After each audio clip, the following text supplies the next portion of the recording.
সে রোজই আমারে মারতো। সে তার বাবির সাথে রাতের পর রাত দিনের পর দিন কাটাইতো। সে ঘরে মেয়ে নিয়ে আসতো।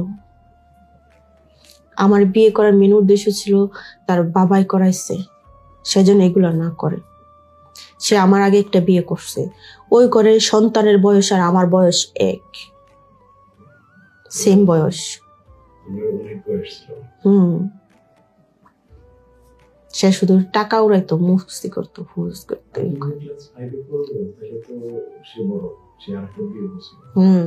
সেই ঘরের সন্তান আমার সামান্য বয়স হলো, তুমি বুঝো?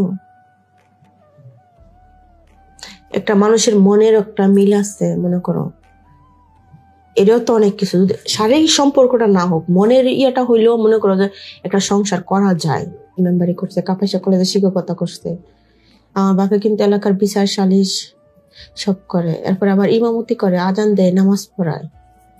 আমার ফ্যামিলিটা কিন্তু অন্যরকম। আমার বোন কিন্তু একজন ইঞ্জিনিয়ার, আমার ভাই বোন কিন্তু চাকরি করে একটা সরকারি, মানে আমার ভাইয়ারা বিদেশ, মানে সবাই একটু ইয়ের মধ্যে আছে। হ্যাঁ, ইয়ে হয়ে যদি মিথ্যে একখানা ধরা পড়ি তাহলে মান সম্মানের ব্যাপার না। কিন্তু এই যে আমি এই কাজগুলো করি, এটার জন্য কিন্তু আমার ফ্যামিলি থেকে অনেক কিছু মধ্যে মধ্যে বললেও কিন্তু তারা কুল পায় না, কিন্তু ভুলটা তাদের। এরপর আবার কাপড় কিনে দিচ্ছি, আমার ছোট বোনের আমি ইঞ্জিনিয়ারিং ফার্স্ট করাইছি, আবার সংসারের মধ্যে টাকা দিচ্ছি। ইনকাম আমি জীবনে কম করি নাই, বুঝছো? কিন্তু সবাই আমারে ঠগাইছে, আমারে দিয়ে তারা উঠছে, উড়ার পরে তারা আমারে লাথি মারছে, যেটা বাস্তব কথা। কিন্তু লাথি মারছে কি দিকে গেছে, আমি পড়ে গেছি কেন? আমার আল্লাহ যতক্ষণ আমার হাত পা মনে করে সুস্থ রাখবো, আমি সব ধরনের কাজ জানি, আমার কোনো সমস্যা নেই, আমি কাজ করে খাই যেতে পারবো, ঠিক আছে? কিন্তু আমি হার মানতে রাজি না। আমি যেন গিয়ে মনে করি ঠিক আছে, থেকে আবার সোজা দাঁড়াই। এখন যদি আমার ভাইরা এটা দিত, তাহলে মনে করো যে আমি উঠতে পড়তে পারতাম, একটা জায়গা কিনে দিত, একটা বাসা করে দিত, হইতো। দিবও না, আবার নাও কয় না। ক্লাস 5 থাকতে বিয়ে হয়েছে না তোমার? আমি তো তখন ছোট।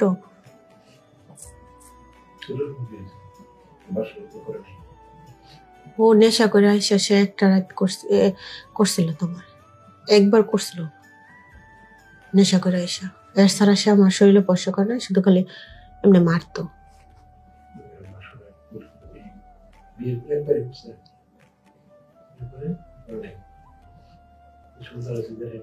এটা ওই যে নেশা করে ইয়া করছিল ও। হ্যাঁ, এরপরে তো আমি তোমার যে ডিভোর্স দিয়ে পড়ি, পরে তার বিয়ে হয়ে বসে নাই।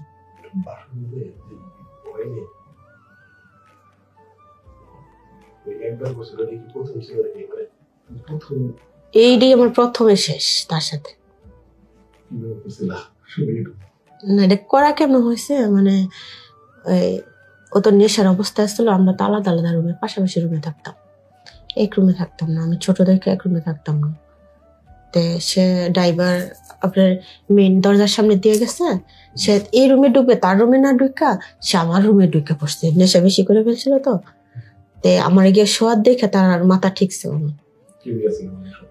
হ্যাঁ, একটু শাড়ি পরলে যা হয় আর কি।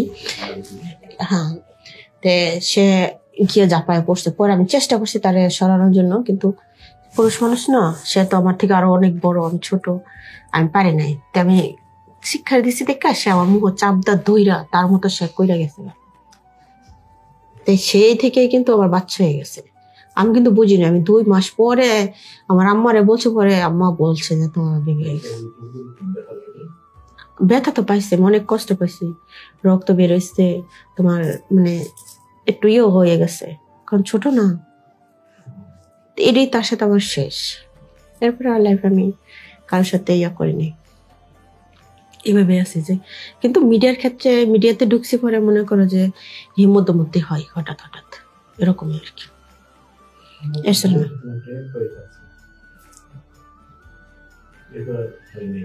না, এটাই এই কারণে আমি বাসার রাতে সুখ বুঝি না, যে জামাই সুখ বুঝি না, বুঝছো না? কিন্তু খালি শুরু পুরুষ মানুষের প্রতি আমার একটা মানে ঘৃণা জিনিসটা আছে, আর কিছু না। ভালোবাসা, তার নিয়ে সংসার করা, এই জিনিসটা আমার মনের মধ্যে এখনো আসে। 1 বছর 1 বছর।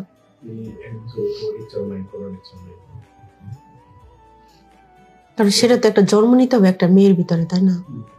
তখন তো আমি ছোট না, আমি যখন এগুলো আমি বুঝতে শুরু করছি তখন তো আমার উপরে দায়িত্ব পড়ে গেছে, তখন বুঝলেই কি লাভ আছে?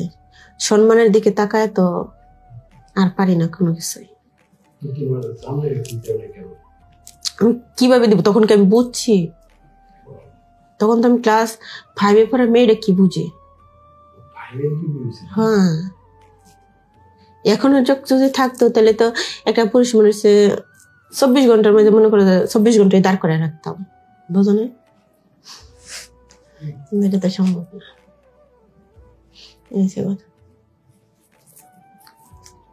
খারাপ লাগে তখন যখন মনে করো যে বাসায় একা থাকি, তখন কষ্ট হয়। সবার মাঝখানে থাকলে আসলে কোনো কিছু মনে হয় না।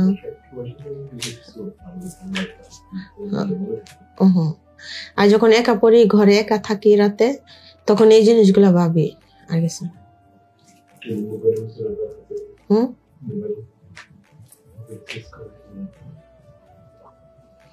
আমি করলাম না, আমি কঠিনতম একটা মেয়ে, ঠিক আছে? কেন করি না যে করলাম না তোমারে?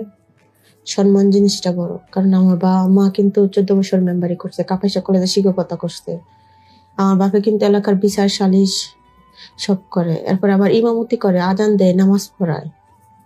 আমার ফ্যামিলিটা কিন্তু অন্যরকম। আমার বোন কিন্তু একজন ইঞ্জিনিয়ার, আমার ভাই বোন কিন্তু চাকরি করে একটা সরকারি, মানে আমার ভাইয়ারা বিদেশ, মানে সবাই একটু ইয়ার মধ্যে আছে।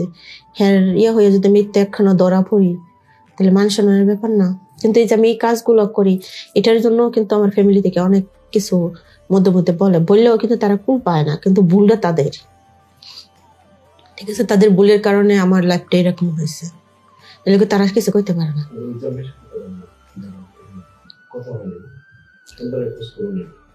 যখন 3 মাসের পেটে নিয়ে আইসা পড়ছি, এরপর আজও সে সন্তানের খবরও নেয় নাই, কোনোদিন আমার সাথে সে যোগাযোগ করার সাহস পায়নি, সে করতে পারবো না কোনোদিন আমার।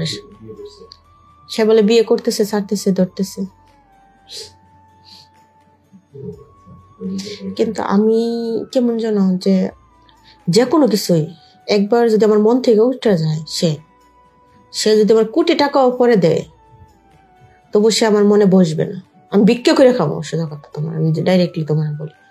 কিন্তু সেই জায়গায় আমি যেটা আমি ফালাই দিছি, সে এটা মুড়াই জীবনে লোক। ঠিক আছে? তুমি আমার এলাকার যদি যাও, এই জিনিসটা শুধু বলবে